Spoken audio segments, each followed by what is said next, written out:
Austin Osman Spare. Austin Osman Spare nació en el seno de una familia de bajos recursos al sur de Londres. La señora Patterson, una amiga a la que considera su segunda madre y a la que llama Witch Mother, lo introduce en el mundo de la magia. Una de las influencias muy fuertes que tiene el caoísmo es Austin Osman Spare, que fue un tipo controversial, digamos, en su momento fue un artista, pintor, vinculado con el esoterismo, pero con una actitud muy rebelde, digamos, con el tema de sistemas, con el tema de estructuras. Se interesó mucho por desarrollar técnicas muy concretas para experimentar efectos muy concretos. Una de las técnicas fundamentales del caoísmo es lo que se llama la sigilización.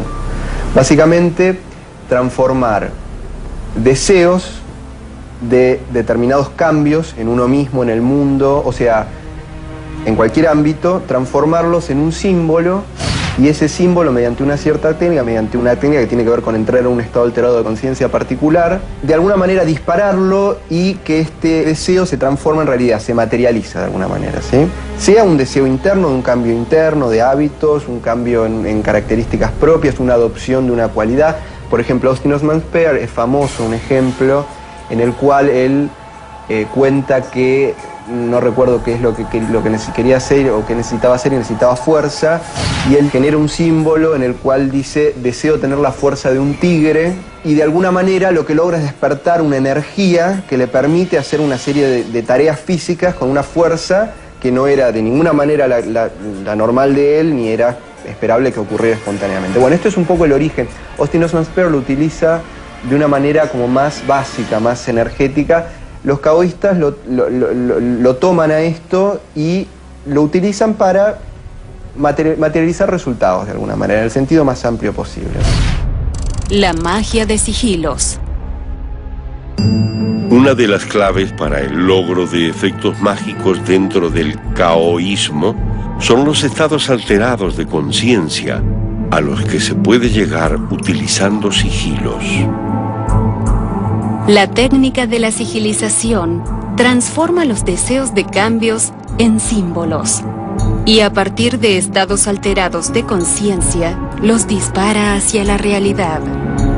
Otro de los planteos genéricos del caoísmo es que una de las claves para el logro de efectos mágicos son los estados alterados de conciencia. O sea, la idea es que nosotros estamos inmersos en una serie de sistemas de creencias que dicen la realidad funciona de cierta manera, de esta a la otra, la realidad material tiene tales límites, y esto de alguna manera condiciona cómo nos vinculamos con esa realidad, pero no es de ninguna manera el límite.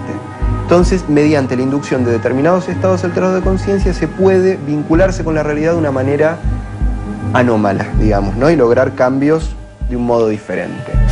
El caoísmo, más que nada por ideas de Peter Carroll, se interesa en un estado en particular que él lo llama la gnosis, que no sé si tiene relación directa, habría que ver con la idea de la gnosis de la antigüedad, ¿no es cierto? Pero él le llama un estado particular en el cual en un instante desaparece, como que desaparece la conciencia ordinaria, desaparecen los pensamientos, desaparece todo vínculo ordinario con la realidad y hay como un vacío total centrado en el cual toda la energía está centrada en un único punto,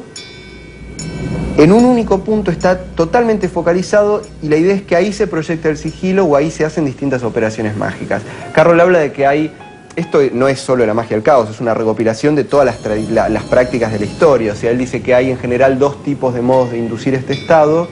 Uno es el inhibitorio y otro es el exaltatorio.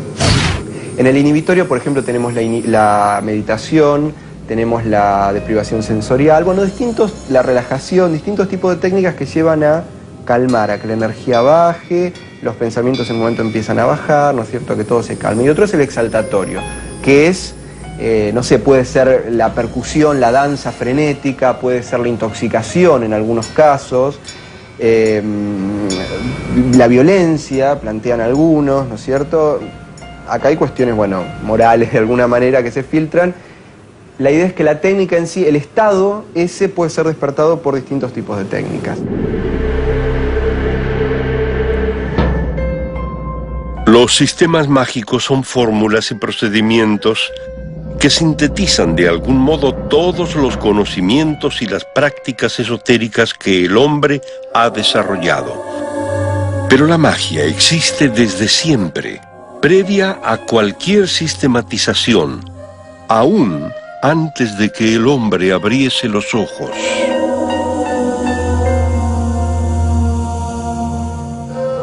Magia.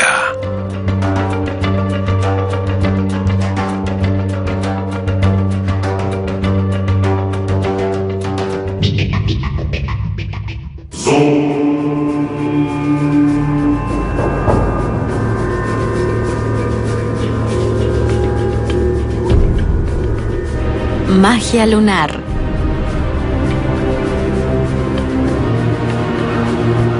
Luna llena. El sol y la luna se encuentran en oposición y la luz del sol puede reflejarse totalmente en la cara de la luna. Es un buen momento para todo tipo de operaciones mágicas, ya que incrementa sus poderes. Los procesos instintivos e inconscientes se encuentran en su apogeo. Ideal para rituales de agradecimiento. Todo proyecto comenzado durante la luna nueva se reafirma o encuentra nuevos caminos durante la luna llena.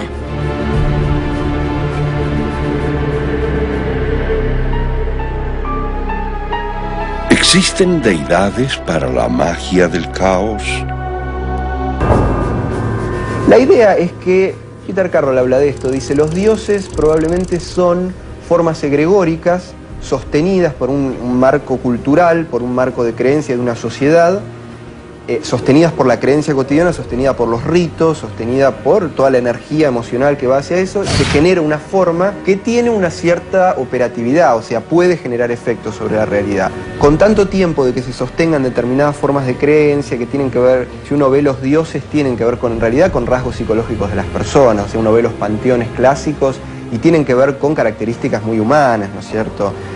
Y la idea es que al sostener con la creencia mucho esto adopta una vida propia de alguna manera y de hecho tienen una energía propia, se alimenta de algún modo, se alimenta, entre comillas, de sus adoradores, sus creyentes y genera efectos, les da cosas.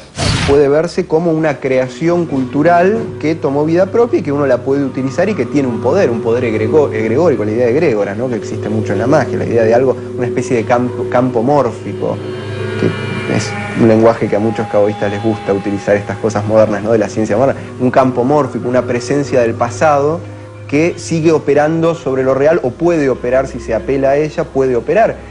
Estos campos de energía tienen símbolos vinculados, los dioses tienen un montón de simbologías, un montón de características que están vinculados y uno mediante esos símbolos, mediante la creencia en eso, puede lograr beneficios.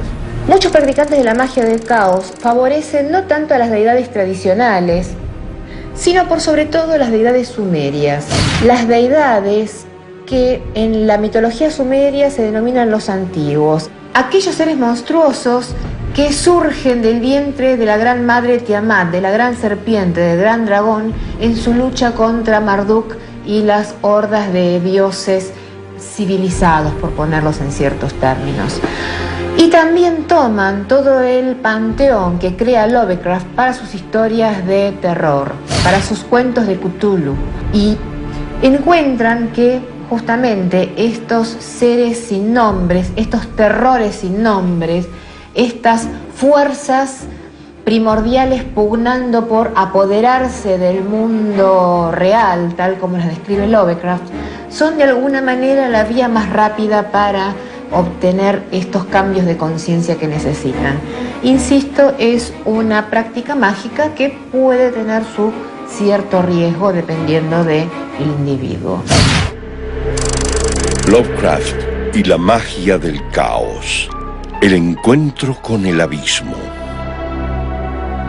El interés de los caoístas por el panteón Lovecraftiano, por el mundo Lovecraftiano, que no es el único, hay muchos intereses, tiene mucho que ver con una cierta tendencia oscura que tiene la magia del caos de alguna manera. Y Lovecraft utiliza mucho el tema de los dioses externos, los dioses exteriores, los dioses antiguos, que están como por fuera de los panteones de dioses clásicos tradicionales.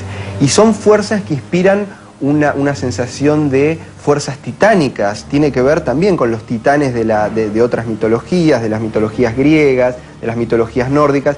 La idea de fuerzas primigenias, caóticas, que no son toleradas por los dioses del orden, que serían los dioses menores en la idea Lovecraftiana, ¿no es cierto? Entonces hay como una seducción de esto, de lo que está por fuera de los dioses que ordenan, ¿no? Que ordenan el mundo común, las creencias comunes, o sea, de contactar con esos poderes titánicos, esas fuerzas enormes. Yo creo que hay alguna relación por ese lado, de alguna manera, con el tema de Lovecraft. Iniciarse en el camino de la magia implica atravesar fronteras. Tal vez en la otra orilla del camino sea posible descifrar un misterio o llegar a dominar lo indominable. Pero nosotros mismos somos la primer frontera y cada paso que damos nos contacta con luces y sombras de un interior también mágico.